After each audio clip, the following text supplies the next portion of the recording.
Mark, the thing I know about stage etiquette, right, is that I should do my hair properly because I'm like not trying to be like Greg, who usurp Greg, who has the best music or hair in rock and roll. But whatever. What's up with the band speaking for 15 minutes between songs? It's the creator's hustle. I don't mean that about the Medicine Dolls, by the way. I love the Medicine Dolls. Case in point. Hello everybody and welcome to Creator's Hustle, where we deal with the business of the entertainment industry. I am Richard Chemaly and today we are looking at stage etiquette. First, thank you to our sponsors for the video below. And let's go. Being on stage is a tough experience for artists who are starting out. There's no real guidebook, so the clash between inexperience, ego, and the great feeling of power behind the mic might clog the mind, causing an issue or two with your audience, or worse, your band, or worse, the sound guy. So you should consider a few things before getting on stage. Tip number one. Love your sound guy. Sound engineers can make or break you. Before you even do a sound check, be sure to show love to whoever is running your sound. Introduce yourself, and if you can offer a drink, that's even better. They'll probably say no, but if your sound isn't great, it doesn't matter how good your set is, the audience won't have the best experience. In other words, it doesn't hurt to love the sound engineer and to have the sound engineer like you and be in your corner.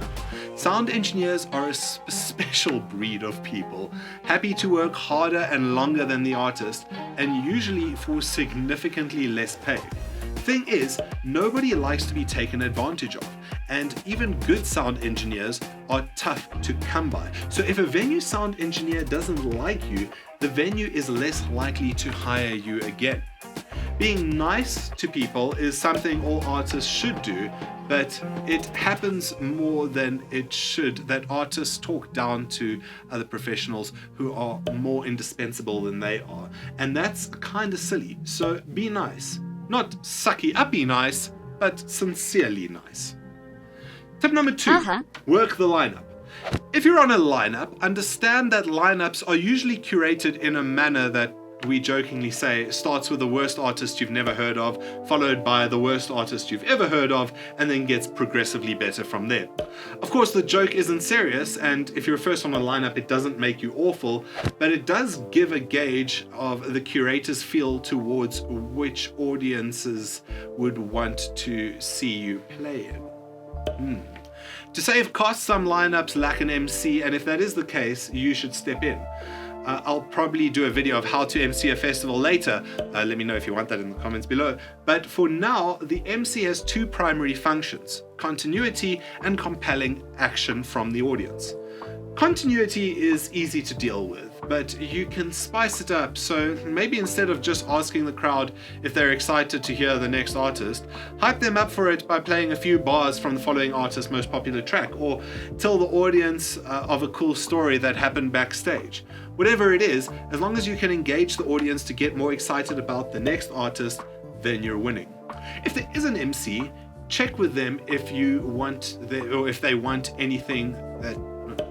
If there is an MC, check with them if you want to do anything they're expected to do. MCs can have egos and may get touched by you making them redundant. Remember, the game is adding value, not sniping it from another. Oh, and if you can tell people to go to the bar after your set, the venue and event organizer will probably give you a lot of points for that. And points add a lot of value to you too. Tip number 3, introduce your people. It's not just giving love to the artists that preceded you and generating hype for the people coming after you. There's also your own people. Even if you're a solo artist, you probably didn't make it there yourself, but there's less reason to introduce people who are not on stage. If you're in a band or have some band backing you, take some time to let the audience know who they're listening to, because if it was just you, then you wouldn't need the band behind you. Mentioning the band members often allows the audience to get to know the people on stage and not just the frontman. You can, and obviously should, get creative about it. If you have an entire orchestra around you, introducing each person will be tired, but referring to each group will at least give them some props. A front person is only a front person and would probably have a far worse show without the instruments and backing vocals behind them.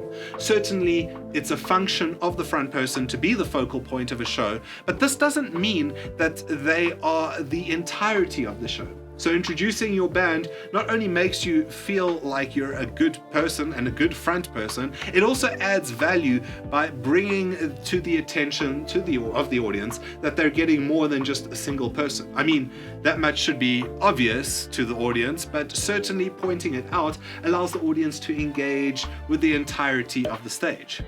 This simply broadens the offering of the show, especially if you get creative about that, as we may have discussed in a previous episode.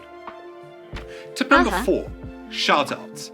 There's no shortage of people to thank when you're on stage, over and above your own people.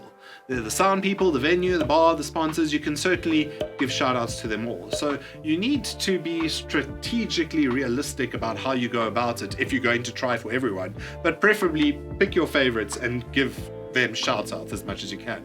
Think about who most benefits from stage shout-outs. Bar and sound guys can be thanked face to face, and the effect would probably be the same in terms of venue people that could create little to some hype, but people are already there, so they kind of know what it's preaching to the choir, basically, if you thank them.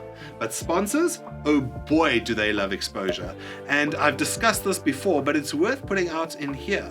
The more sponsors like you, the more they're likely to insist on booking you when they sponsor events. Some artists understand this, but then go on to lay it way too thick. Balance is important, because if you show too much love, the insincerity comes through and doesn't add the value that the sponsor wants. That's right, there can be such a thing as too much promotion, especially when it's done in a really stupid way. If you have space and can dish out shout-outs to others as you feel, or just use the space to tell people to go to the bar, then all power to you, go for it. And tip number 5, drink after. The drunk muso on stage. Sounds very rock and roll, but it's so unappealing. Yeah, it's funny for a couple of 16-year-olds, but really it sets the wrong tone, makes you seem unprofessional, and limits you being booked again. And you may think, yeah, there are plenty of venues, so losing out one may be okay, maybe even 2, but it doesn't work like that. Perhaps people talk like in the industry, and industry tends to be pretty small, no matter where you are.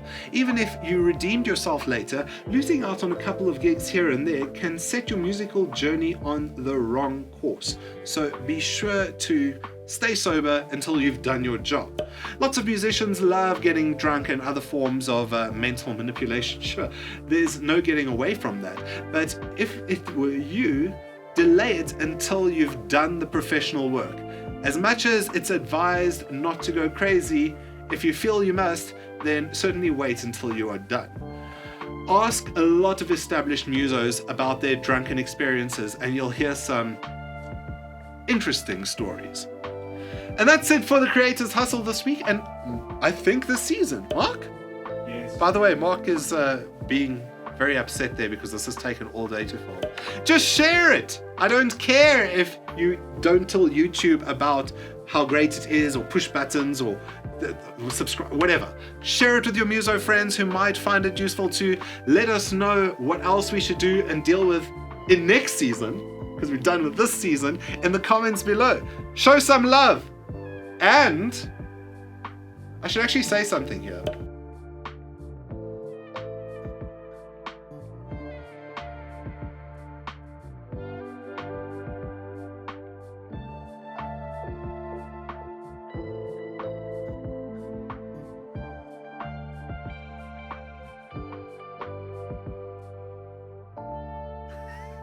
Never gonna give you up, never gonna get you down. I'm cutting all of that out anyway. Yeah. Okay. Not bad, that's it.